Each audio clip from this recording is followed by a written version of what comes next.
South East Radio's Business Matters with Karl Fitzpatrick. South East Radio.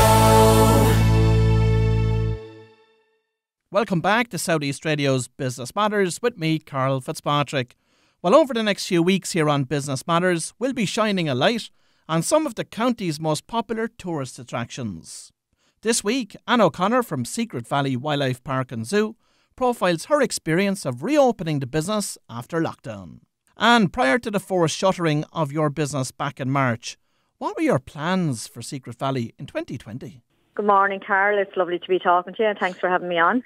Well, we were very optimistic about the year. I was looking forward to the start of the season now, and we were very heavily booked. We had our educational program with the secondary schools. We do the ecology and we do TY programs and all that here, and it was well booked. It was probably our first season of being well booked. So I was pleasantly optimistic now about the year and hoping for a good summer. Now, the lockdown itself must have had a devastating impact on the business because, as well as the loss of income that all shuttered businesses endured, Secret Valley had the additional cost of feeding and caring for the animals. But from a financial perspective, how did the business navigate this additional burden, Anne? Well, needless to say, it was a bit tricky at start because, like other tourism businesses, you go from year to year. You take in most of your money in the middle of, from March to August, and like by the time March comes around again, you're kind of like the tongue is kind of hanging out, saying, "God, yeah, the start of the season is coming again." So when that stopped on the 17th of March, like we were starting to get very strapped for cash. And like we had over 100 animals to feed here. We've over 30 species, and we actually didn't, it kind of was a bit of a shock for us saying, God, how are we going to manage this now? But we put out a call on our social media, and we did offers on our website for people to buy vouchers to come visit us, when we got to open up again. And I have to say, people really and truly got behind us, and they kept us going for into March, April. That really kept us going. People were donating, they were buying vouchers, they were buying experiences, and it was great. It was really great. We, as well, on top of that, we had donations of animal feed. We had hay dropped to the gate here. We had straw. We had vegetables. The public were brilliant. They really kept us going for the first start of that. The first sort of segment of the lockdown. Then obviously that sort of teetered off, and we had to kind of plan again. So we set up a GoFundMe page, and we drove it again through our social media and stuff like that. And as before, people got behind us as well, which was great. And we raised over 6,000 on that, which got us through the next stage. I know it's kind of, we feel like we're going through stages here. So then to hit the corporate market, we have launched the crowdfunding to see can we bring in some extra needed stuff for the winter going ahead forward. And obviously we're open now again, so we have the public coming back in, and we have all those visitors that supported us coming in and using their vouchers, which is really great to see. Have you engaged with the local enterprise office and indeed Microfinance Ireland about looking at cash flow finance to bring you through that leaner time? We have, yeah. We're working with the local enterprise office. We've got the continuity voucher, and we're looking at the online trading voucher now as well. They've been really fantastic. We have a great mentor, and it's been great only for them as well with their support. They really do understand what small businesses are going through. So it's great to have them there behind you, and they're looking at all the alternatives all the time and letting us know what's coming on stream and what to be looking out for and everything. It's great. They've been really, really helpful now, I have to say. And Anne, what changes did you have to make to Secret Valley to ensure that it fully complied with the public health guidelines? With most zoos and that, at the moment, the way the plan is that you have a one-way system, obviously that people won't be kind of coming back on one another. Now, we have a couple of sections of the park here where they can actually, there's a two-way system, but we're quite big, so people don't actually really come in contact with one another.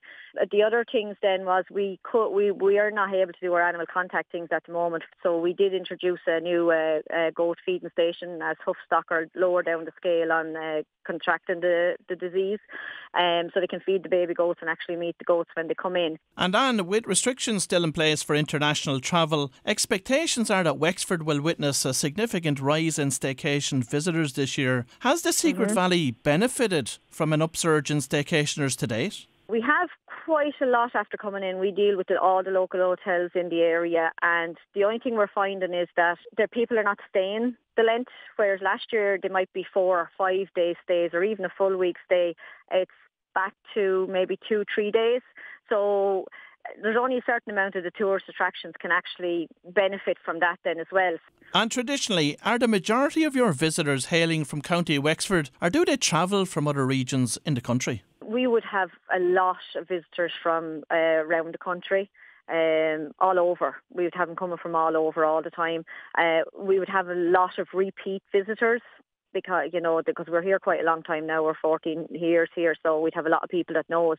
But we do still actually get quite a lot of a Wexford contingency as well coming to us. And what exotic animals can visitors see in the park? Well, we have a good few species of primates. We have 4 species, and then we have porcupines, we have meerkats, we have otters, raccoons, prairie dogs, loads of our normal sort of domestic animals as well, along with our llamas and alpacas and ponies and all the plethora of small ones that everybody has as well, rabbits and guinea pigs. So there's over 30 species to see. So there's quite a lot, and you get to see them all on the trail going around as well.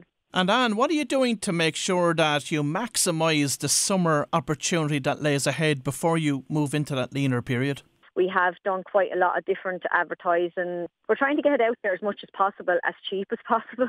And finally, what additional supports would you like the government to introduce to assist local tourist attractions? They do have to come up with some sort of plan for the tourism SME, because our season is going to stop now come the end of August, mid-September, and we do need grants. We need some, easing of other payments, maybe give us longer time on rates and all those things as well. And I'd say just generally work with the SMEs and get feedback from them, see where the hardships are, what they need.